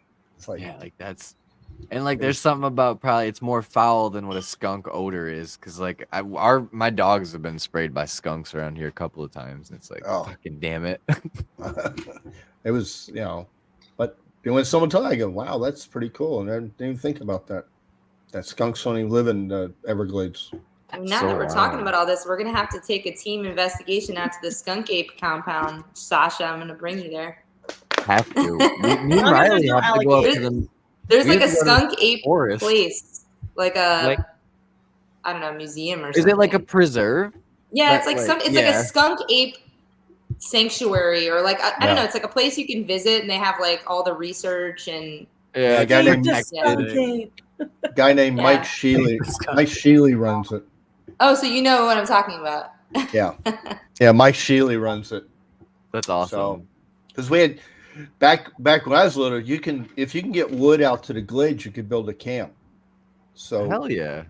But then they got tired of, fire broke out. They'd have to come warn all the camps to get empty. So after a few years, they said, no more camps. Enough work. So we were always out there doing something. I mean, the glades in general, like make me like go, well, there's might potentially be stuff that we still don't know is out there, because it's very inaccessible. And it's just like the Congo. Like Riley knows the video I'm gonna like refer to, where it's like the gigantic, like it was like a like a python basically, but it was. I was just talking about this. Like a titanoboa basically, where it was like fucking massive. They have proven too that is a real snake in that photo, like through. Mm-hmm. Oh yeah, have you seen the one where it's eating an alligator and they're both dead? Yeah, and it's like that. Yeah, that's been documented. Like the one that I saw too in the video is like it's 2 times as big as that. It's like it's prehistoric size, where it's like what the fuck? Danger Noodle is correct. Dweebs. 100% Danger Noodle. It's a new species that came about because during Hurricane Andrew, there were people that were living out in the Everglades and the surrounds and like Homestead area where we actually were just investigating. And these people had like farms where they would raise snakes. So you have people that were raising snakes for pets and stuff like that, and exotic snakes. And then during Hurricane Andrew, they didn't batten down the hatches. They didn't really protect these things. So all of these snakes got out during Hurricane Andrew in 1992. So now you have snakes that are not native to Florida that have gotten out into our environment, and now they're mating. So now you have the biggest snake, which I don't remember the name of the biggest one. So you guys can look that up. I don't fact check me on this. But the smallest one, which is the meanest and the most vicious, is called the Burmese python. So the Burmese python mated with the biggest python. So now you have the most nasty and the biggest, and they mated. And now you have this big snake that has no predators, that is nasty, and it's open season. So the state allows people to come in and hunt these things. Yeah. Okay. They could take down a small child or a dog, or in some cases, alligators. A snake eating an alligator. That's so crazy. Wild. It's wild. They've caught they've caught I'm pretty sure like green anacondas as well that were people's pets. Like anacondas running free out there in the Everglades. That's terrifying. Yeah, Florida, Michigan. I have a funny snake story too. Florida people raise anything down here. You know, they'll just raise any, then they let it go. Like, yeah, I've heard too many a story of like, hey, we had a zoo and we just opened the doors. It's like, what? Like what? No, when I was a kid though, we me and my dad, like we would frequently hang out in the backyard and in the garage. And I went in the garage one day and he has a very hardcore phobia of snakes. Well, there was like legitimate like a ballpoint python. Like just slithering in our garage going underneath like his tool bench. And I was like, huh, that's like 5 feet long. I was like, that's not a normal snake. So I went and got him and I was like, hey, there's a snake under there. And then come find out somebody that had it as a pet did that exact fucking thing. But here in fucking Michigan, where we don't even have, like the worst thing we have is like a fucking grass snake. It's like a fucking gardener. It's like, dude, what? There's a place down here that people can investigate. It's an old jet fuel test place from but the python hunters start there when they go on their python hunts. And the only time to go out there really to do anything is safe is when it's winter down here, because sometimes it's 40s at night and they're dormant. Because you don't want to get out there in the summer when they're active, because they're all over the place down there. Right, Gina? That's a hard no, because I had to tell my whole team over and over why I didn't want to go there, because I don't want to deal with that at all. I don't think I want to deal with a 15-foot python. Like, yeah, I'm out of there. No thanks. Ever since I was a little kid, I have feared. I don't mind small snakes, but it's big snakes. I don't like. When I was in kindergarten, someone brought in a big like python to show the class. And I just remember its face being in front of mine and its like tongue like hitting me and like being eye to eye with it. And ever since then, I can't do big snakes. And then you realize his teeth can just like fucking snap. Just like knowing that when I was a kid, I probably thought it was really cool. Like looking back at it now, I'm like, if that snake wanted to just be like, I want to taste you. I like that. Like it would have got both eyes. Like you would have been, they would have been bad. Because we used to drive my dad crazy because we would catch copperheads and moccasins, kill them at the ranch, and then put them in alcohol in a jar and sell them to our friends. Oh, and one time he caught our collection at the ranch. We had like 5-10 jars that were full of moccasins and copperheads. These are like really dangerous snakes. If you get bit, you have to get antidotes. They're poisonous. Yeah. Extremely poisonous snakes. Yeah, and just because they're dead doesn't mean they can't kill you. Yeah, you fuck up, you can still get it. Yeah, he was furious. What the hell are you boys doing in the daytime? Oh, we're out hunting snakes, guy. We made this little loop thing. It was pretty cool. And That is wild. But he says, well, at least you're catching them instead of them biting us. But don't do that anymore. I go, okay, Dad. Oh my gosh. Okay, well, we'll pull it back in a little bit from how far we've gotten off of the tangent train again. But we always love to ask this question, where would you guys go if you had a free hall pass to go investigate anywhere in the United States or in the world even, nothing's too off limits and you could just stay as long as you wanted. Where would you go? Wow. I've always wanted to go to Myrtles up in Louisiana. Myrtles Plantation. Myrtles I was gonna say, I'm pretty sure we recently talked to somebody that either had been there or said that we need to go there. Yeah, that's pretty cool. Because I've driven around the South to do investigations, but for private residences, not tours. So I've seen it. I kind of did Loretta Lynn's place. They let me walk around record. Cool. They let me walk around record. My dad knew them, so knew of the place and knew the staff and all that. So, and I've done, but people go, "Did you do a Savannah tour?" I go, "No," but I've done houses in Savannah. Yeah. Because I used to travel more for investigations, especially if there's a kid involved. I would go do the investigation because there weren't many teams back then. Yeah, and it's any little bit of help you can be. I'd rather be the help that potentially changes it for them and makes everything better than not. But Myrtles has always been like a bucket list. I like that. Hell yeah. Go ahead, Gina. I always this answer is always different because it depends on my mood because I want to go to so many places. It's just endless. But I think right now, I really would like to do a big prison and I think or like a hospital, and I just want to I think either a prison or a hospital would be really neat. I actually grew up kind of close by a place that a lot of people have investigated, and it gives me FOMO because I lived by there growing up at Letchworth Village. Oh, yeah. Letchworth Hospital. So I lived in Fields, which is a little tiny town in Rockland County, and that's right by Letchworth.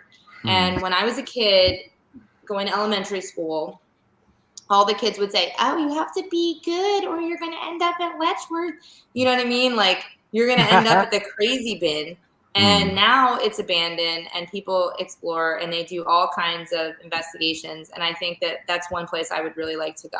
And it was I think it was more of a psychiatric hospital, not necessarily a prison, but I want to do more places like that, the abandoned, large scale, so that, and kind of spend a couple days really exploring. So that's my next hope to do on a big scale investigation. Yeah, heck yeah. Okay, so I was trying to figure out how I could say the correct name, but it's the Aokigahara suicide. Yeah. You said it right. It's the literally the hard word, Aokigahara. I don't even know how to say it anymore. We practiced it 100 times before we did the episode that we had on it. Yes, ever since I saw the movie, The Forest actually got me into it, and I was just pretty wild. Oh, shiz. I just want to go and feel it, and maybe somehow all of my spiritual energy I'm supposed to have can just flourish throughout me, and then I'm hello, let me help. Let's talk. Yeah, I mean, shoot, and Japan, I mean. Yeah, well, I was just thinking the same thing, and was it Sean from the New Reality that was telling us that he had just come back from a trip from Japan and had told us that some of the places that he had seen too were pretty fucking wild, and it's such a a difference being in those abandoned I can't even think of the name of the huts that they are anymore. That family steads that have just abandoned that they can't basically get people to live in anymore because not enough people live in the countrysides. Oh, that was Pablo. Pablo, thank you. I was gonna say that was more episodes ago. Yeah, he went to the grunge house. Grudge house, so, yeah. The story I go there too. The Grudge was inspired behind. Yeah. Yep. Yeah, and it's stuff like that, where it's I'd love to see the other culture side of things, or how the hauntings really play out in other places, where it'd be one wild to get say English responses, because then it's okay, what is this?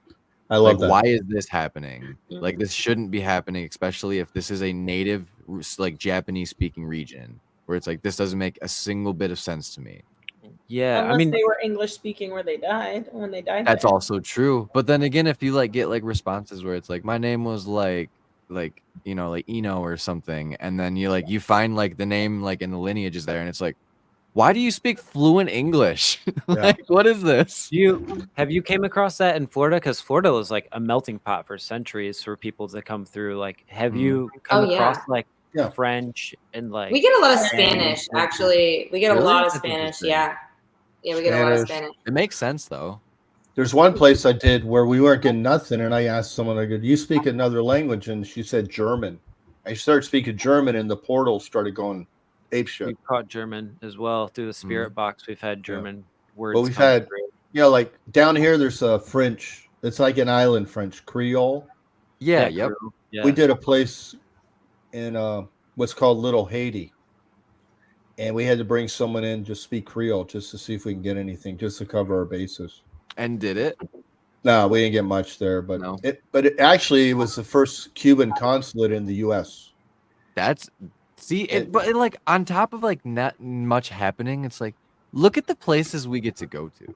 Yeah. It's so wonderful in its own self, where it's like, not only is it like just like an escape from reality for a second, but you get to see like time traveling in real life. Exactly. That's how I feel about it.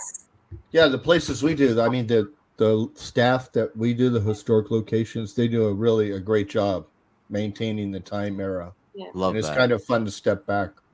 Because like we got to do the Asher Walton house. The Asher Walton house, like, what was it, built in 1821? So like the house is kept original to that time. So it's like you walk through the doors and it's like you're not even in the same century anymore. Like, the carpentry is all original. Yeah, sometimes we have to tell people watch the steps, because back then the steps were different heights, narrow, usually very thin, and they can't change them because it's a historic site. So we warn people, these aren't stairs you see in your office every day. They're going to be, the steps might be a little different, so be careful walking down. Plus, they get warped too over time, which is another thing. We have to, shine lights on the stairs and make sure everybody holds the railing, which is because they're not level. They're old wood. So. We had a lady fall down once. Since I'm a medic, I had to work on her. She got a cut on her eye. She fell down, but she was funny because she goes, I fall a lot. I go, well, you could have mentioned that before you walked up these stairs, So I've actually got a Native American EVP once. Really? See, I love that. That's fascinating, because we've had experiences where I think Danny Holroyd, a good friend of ours, and like also he does unrestricted paranormal and the curator of Ghostorama. And I was gonna say, and Ghostorama, he runs that as well. But yeah, he's told us stories where he's literally gotten I can't remember the name of the tribe now. That's gonna bother me. It's one of the Great Lake tribes though, for sure. Mm-hmm. Yeah, it's down because I took it to Chief Billy, the Seminole. And I said, "Is this Seminole?" He goes, "No, man, that's Tequestan. I don't know what the hell they're saying, but that's Tequestan." So, because Tequestans were like the first tribe, they were thousands of years ago, as opposed to Seminoles. And then you wonder, like, why would anything be broadcasting anything like that? Yeah. Because it was when we researched, it was actually a house. And it was a millionaire's cul-de-sac. So we asked the guy who brought us there. We said, "Does anybody else?" And the butler saw shadows, the maid heard voices, and the whole cul-de-sac was a Tequestan battle zone. Oh shit! Yeah. See, when we looked up the records. 100%. There, like, the truth lies in the land. You know what I mean? Yeah. Like, I don't think you need necessarily a building or like a monument of any sort. I think it legitimately happens because of the soil that it happened on, or like just maybe the geological location is like very significant. Yeah, because everybody's always shocked when I tell them how active South Florida is. I go, well, you got to remember there are Indians here, pirates, drug lords. This place has a lot. Seen its fair share of stuff. Hurricanes. There's always, So it Because I love the old shows when they first came on. Like they'd be in a German castle and they're talking English, or we're not getting none tonight. I'm like, yeah, man, you're talking English. I don't know what the hell you're saying. Try a little German. Try the country you're in. Yeah, Talk they're that probably language. trying to shoot at you. Probably, or even like addressing them from the era that you think that you're trying to communicate with, where it's like, ma'am, like, may I speak to you, please? Yeah, like, one night we we had did, better results that way. and we play a lot of music. Well, the ladies have good ideas where they'll say, let's play music from that era, like Glenn Miller and things like that on the phone. Yeah. Now you can do it with your phone. Now you have to carry Right. it. Just hop on Spotify and just, grab your 1915 playlist, Yeah, instead of like, all right, I'm gonna play the trumpet. All right, you guys ready? Yeah. Like, you're playing the hand trumpet? Oh yeah. So yeah, that's part of investigating. Know the history, because then you get a better chance of a connection. Mm-hmm. What I find fun too is Riley did this for me. Was he had all of the history, but he let me go in blind.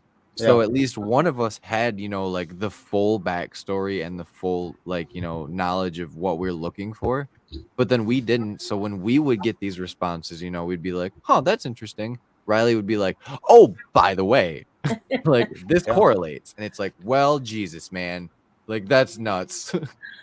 I think a lot of ghost hunters are like historians in a way. Like we like to learn history. Yeah, history was my favorite subject growing up all throughout school. Like I absolutely loved it more than any other class. So once I found out what paranormal investigating was, and there people are going to all these historic places on TV, I'm like, wow, that's so cool. Like now we're just killing two birds with one stone. now here I am as an adult doing both of it and like going to these places that most people would be like, why do you want to go to a jail from the 1800s? I'm like, why not? Do you know what happened in this jail? Also, in the middle of Michigan, in the middle of December, when it's -14 out. Yeah, so we don't. That's nice when it's cold down here. At least we get to like the 60s. We're like, we've had the nice investigations where it's like super nice weather. We've had like the mildly cold ones, like our Double J investigation. It was probably about 45 that night, brisk. And then we did one in the middle of winter, which was a really cool one, which was at the Eloise Asylum, which is a 5-story mental asylum, and like converted hospital, and it was on its own compound at one point. It was like its own self-sustaining city at one point. It was a poorhouse. It was a bunch of stuff. Yeah, and it was not heated. The windows were, some of them were out, some of them weren't, so it was not well insulated anymore, and it was like -6. And it was like, oh fuck, dude, it's cold. Terrible. We did one in a hurricane that was coming by. Did you get more evidence though? Did it feel like the night was more? Well, you couldn't hear anything because the hurricane. So we did it in. You're outside. We did a railroad museum outside, and we only caught really one good band where we had to cover all of our equipment. Yeah, but we're out there going. Damn, we're in the middle of a hurricane doing this shit. It's kind of cool, right? I always think storms kind of elevate in paranormal activity sometimes, in general, at least. Especially if there's lightning. We get a lot down. We get a lot of lightning down here. So, is it heat lightning sometimes, or is it mostly storms? Oh, streamers having leg issues. Yeah, storms. And we get we do we'll check the weather before we go in and stuff like that as part of the record. Yeah. Just to show is there no infrasound because there was no lightning going on, so it can't be that. So we try to rule things out doing that. I think moon phases can have a big play on what happens throughout a night too. Definitely. The nights that we've investigated that have been full moons have been some of our most active nights. So other nights, say a cloudy day, there might not be as much. It gets dampened a little bit, I think. The moon's had a night where we investigated during heat lightning, and that was the night we captured our infamous shadow figure at Mouse Cemetery, and also the wild not radiation spike, but nuclear blast level milligauss spike as well, where it's everything that happened that night pointed towards some type of outside influence was jumping this. Oh. What is heat lightning? I don't think I understand what that is. So it won't rain, but there's enough condensation in the air, and that like when the molecules fronts, are when the fronts meet, like the hot and cold, it will like cause the lightning, but you won't get the storm. So it'll just be dry and lightning. Oh, okay, got it. I've seen that. Then I just didn't realize that was the name of it. And it charges strange. Everything. I've only seen it twice in my life. I've seen like an isolated cloud with lightning in it, and then the one that we had happen. It was in the summer. It was a storm. It never rained, but it was storming while we were investigating. Lightning, and it was constant lightning throughout the night. And that was also so. It was strange. There is we actually like had this like ball of cold that was circulating around us, and we like. You could measure it with the temperature gauge. Like you could actually see the temperature go down when you went inside the ball. When you left it, you could see the temperature go back up. Yeah, it was like 78, and then it would drop like 4 to 5 degrees, and it's like that's unexplainable. Like I could not explain that even if I wanted to. Mm-hmm. Yeah. And you could feel it like physically with your hands. It was so strange. Wow. Yeah, have you experienced cold spots like at all? Yeah. Not that cold. I don't think that cold for me. It kind of feels like, like where it's like if your hands say like in normal ambient like warmness or whatever, and then you stick your hand in like that cold pocket, it feels lighter. Like your hand will feel like it's like floating almost easier, where it's like, what the fuck? And like that's how I know like it's actually like something instead of my body is just freaking out for no reason. No, we've had it where people get cold spots. I carry a FLIR for a live temperature. Because people have had, there's some cold behind me, and the shoot in to be like a 7-8 degree drop right behind them. Yeah, he's done that a few times when I feel it a lot on my arms, and then he'll get a temperature drop of like 10 degrees on my arm, and everywhere else it's 10 degrees higher. And then we can measure it so that we can actually, have a way of proving that experience instead of just saying, oh, my arm feels cold, Yeah. The FLIR is good for that because you shoot the picture and it'll show you the temperature on the picture. I love the FLIR for that. Yeah, we need to invest in a FLIR for sure. That's one of the big ones I want. Good tool to add to the arsenal, I think. Now that we have all the new toys and like the newest edition that's going to bring the quality of the videos up just that much more with the drone. Yeah, because actually you can get them for your phone now and they'll do a video. Yeah, actually, those ones are pretty fucking nice. Yeah, they'll fry your battery though, so just carry a power pack. I have the little pistol one, but it only does pictures and won't do video. Yeah, Ben from Afterlife Roads uses one, and I got to see. Well, Riley did too. We experienced it in real time, where it's like that little thing is powerful. Like I was very surprised at how accurate it was. Yeah, it was cool. And sometimes when it's getting cold or rainy, my wife will go look for the cat. So I take the FLIR and I scan the backyard and I go, okay, come on in, Fuller, it's going to rain. Yep. So, but the FLIR is a good tool to have because it gives you a live temperature all the time. And you can document it by. It's so cool to capture something crazy on the FLIR. I know, like seeing like a full person walking in like a Civil War gun. I've only seen that on Ghost Adventures. That's exactly what I was thinking. Yeah, the Gettysburg scene. Like, yeah. That's the one thing that always pops in my mind. Or even the Ghost Hunters one where they were in Gettysburg, where they caught the thermal. Or the guy Josh in Gates in Chernobyl. The one at Chernobyl. That one. Yeah, that one lives in my brain. That's one I want to go to really bad. It's either like I want to go to Chernobyl. Yeah, I'd go. Well, not now. Oh, you mean you don't want to go, Trevor? Come on. In wartime, I don't know about that. Yeah, right. Sign me up for Gettysburg, but how about hell no to radiation? I've heard some like pretty wild stories of like. Good. I don't want to like grow an extra nose inside. Well, they say like you can. I wouldn't mind another arm. Go all the way up to the Iron Dome they built around the nuclear like reactor itself, but you can't go inside it. But they say they see people like walking into the building, that is like housed like the reactor still, like they're going to work. Did you see the movie? Did you see the movie? I haven't seen it, Yes, but Sasha, we can watch it together. Girls Night. It's so good. Oh, I've seen two. There's more than one. But just so you know, it's a certain creature type of human, like The Descent. We turned into something else, and then we eat each other. It's fun.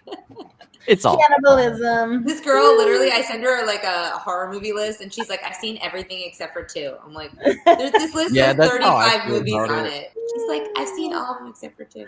There's very minimal amount of like really good horror movies that I haven't seen. That it's like even like the really weird ones where it's like Mandy, where it's like if you want to see some Cheddar Goblin, like just go on YouTube, type in Cheddar Goblin. I will do that as soon as we're done with this podcast. I'm typing in Cheddar Goblin. Just for your own sake, this is not a reflection on my character. I watched a movie and this was in it, and now I share it. All right, I'm in. I'm gonna judge you afterwards, though. I can even show everybody, but Riley won't let me, so it's for after hours. All right. Well, we'll have a private chat later for our discussion. Oh shoot, that's cool. Yeah, I don't go to horror movies. Yeah, my daughter goes. My daughter does. And you don't like horror movies? I go, honey. That's when I was a medic. I go, I'm a ghost hunter and a medic. I've seen the horror movies. Through the horror movie. Yeah, I don't have to like pay to see Michael slash someone up. Yeah, Johnny did that at the bar last night. So and I got to clean it up. Oh Jesus, yeah, straight up, that's wild. I'm not gonna play it, but I'm pretty sure this is the right thumbnail. And Trevor, you're gonna have to verify for me. Are you gonna pull it up in the bottom thingy? Cheddar Goblin? Yeah. Oh my god. No, this isn't right. I'll say it's from the movie Mandy with Nicolas Cage, and it's fucking incredible. I saw this movie, but why am I not like recollecting? Like, because it's a very small scene in it. Oh, okay. And it's not. It doesn't even really correlate to the movie whatsoever. And you remembered exactly. What different people remember? Cheddar Goblin. It gets worse. Cheddar Goblin. Look at all the macaroni and cheese. Nothing's better than cheddar. Cheddar Goblin. Cheddar Goblin. Just wait.